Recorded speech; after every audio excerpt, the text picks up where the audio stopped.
Otay Valley Regional Park is a high fire hazard severity zone. What does that mean if you live in or near this area? It means the Zone 0 regulations California is about to finalize an issue will apply to you. Hey everyone, it's Chris here with ZoneZeroCalifornia.com. And before we get started, I want to remind you we're doing a subscriber giveaway. We're giving away a free pedestrian gate. This is a color bond fence by Durabond. It is designed and made in Australia, and it's built to withstand the intense heat of wildfires. We're giving it away at 500 subscribers, free to you. All you have to do is pay for the labor to install it. And every 500 subscribers, we will continue to give away a free gate. So if you're interested, make sure you subscribe and then go to ZoneZeroCalifornia.com and fill out our form to download your free Zone 0 PDF checklist guide. All right, so homeowners, property managers here and around the Otay Valley Regional Park. This is a very high fire hazard, it's a high fire hazard severity zone. It's not in the red, but it's in the orange. And as I'll show you on the map and we drive around here, it'll give you guys a sense of just what parts of this area are affected and how many homes this will affect and how many people this will affect. That's what we're trying to do here, is raise awareness about these Zone 0 regulations, because quite frankly, they are going to impact a lot of people. So if you have a home or property in a very high or high fire hazard severity zone, the Zone 0 regulations will essentially compel you to make building and structural changes to your property around the 5 or 6 of the following topics: landscaping, fences, gates, decks, siding, and roofing. All of these things together consist of a fire hardening system. Of course, this is in response to mitigating the damage that these wildfires do cause in California. They happen seasonally, and it's something we're trying to be prepared for and not scared about. So that's what we're here to do: raise awareness about Zone 0, drive through these neighborhoods, take you, the viewer, on the ground to show you exactly what these fire hazard severity zones look like. And of course, I am off of Palm and Bayer. Okay, the Otay Valley Regional Park here runs sort of east to west from the 805 west. The 5 freeway would be over the next hill here.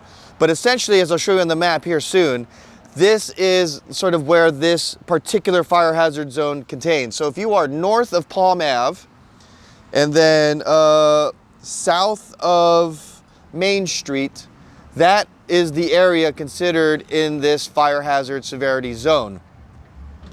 And it's easier for me to just kind of show you and move around. But again, we want you aware these regulations are going to be finalized and published here, we expect, in this month, March of 2026. You're going to have to swap out your building materials. So your landscaping, you may have to get rid of grass and transition to gravel within the 0 to 5 feet.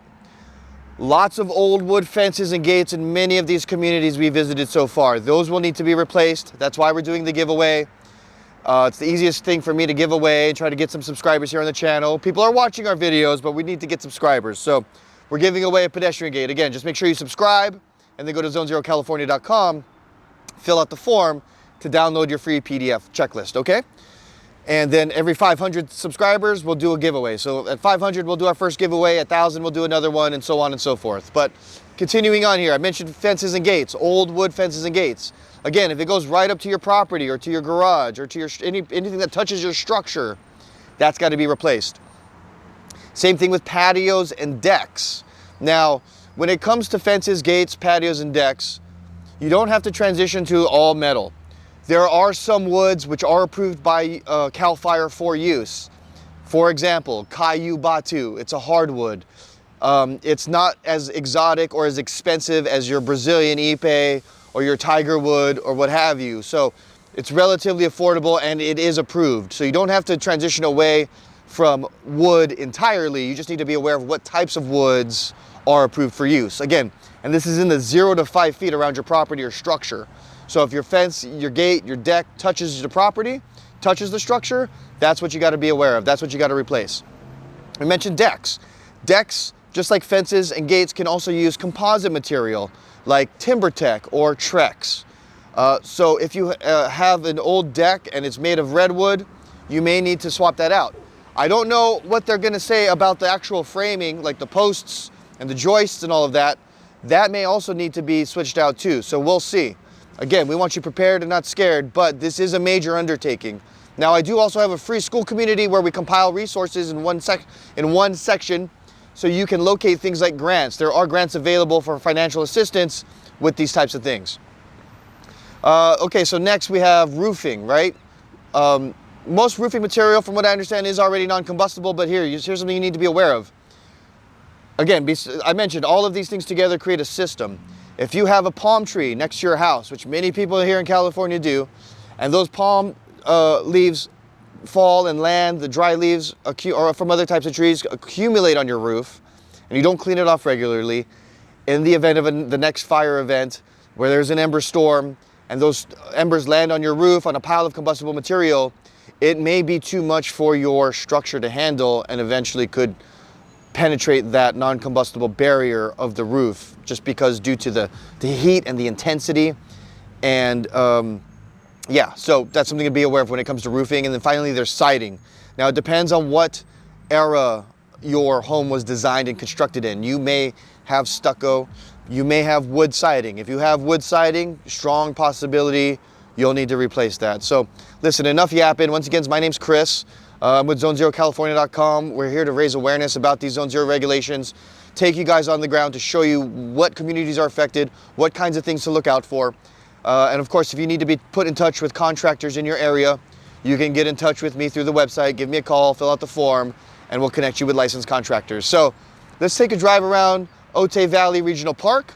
Let's go into some of these communities, show you guys on the map where this fire hazard severity zone sort of begins and ends, and then point out some potential Zone Zero areas for concern in the area. All right, let's go.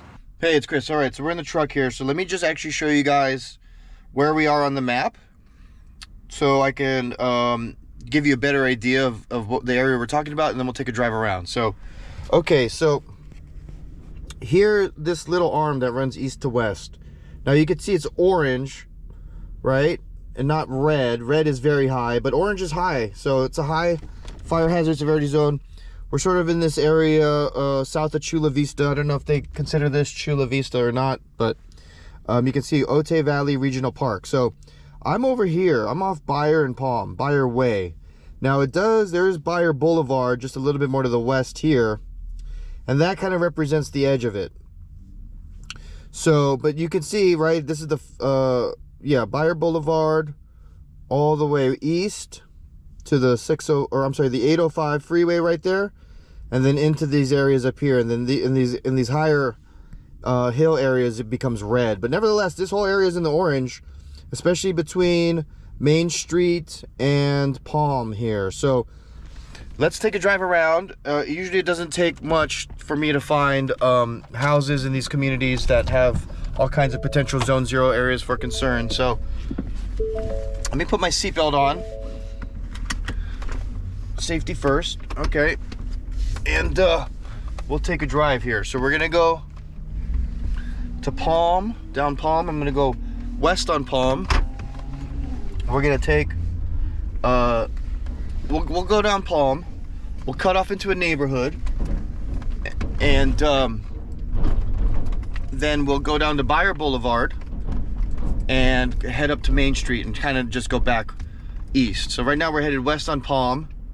We're at Bayer Boulevard, or I'm sorry, Bayer Way. We're gonna head to Bayer Boulevard. So yeah, let me just kind of show you. I mean, there was the gas station. So everything that in that direction is basically a high fire hazard severity zone. Now this is in some kind of school, it looks like. Library. Okay. Yeah, so all of this is just sort of at the edge. This is the beginning of the high fire hazard severity zone. Montgomery High School. Again, it's this area, you know, north of Palms and south of Main Street. Now, my feeling is most of it looks like a park, but we're gonna turn into this neighborhood right here, okay? And just kind of point out real quickly, because again, it doesn't take much. In fact, look at this already. House on the corner. You have trees within 5 feet. You have a wood fence here along the edge. See, just like that. We've already found just one example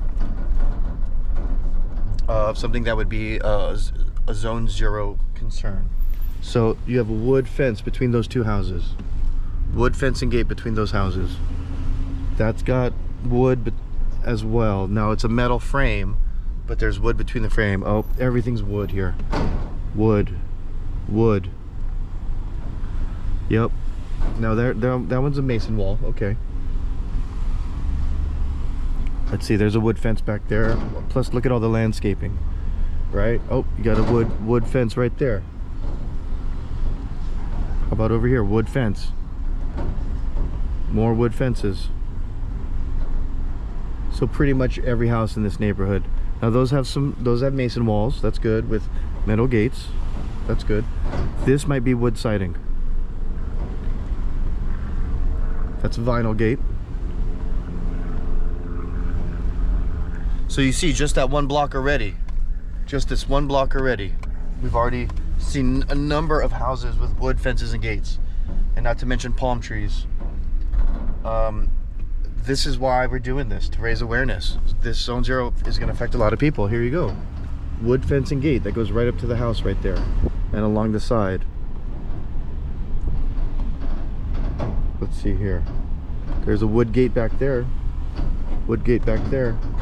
There's mason. This is wood. Even though it's, again, metal frame, you have wood. You have redwood or cedar. And that, even though the metal frame is non-combustible, look at this, all wood back there. Old wood fence.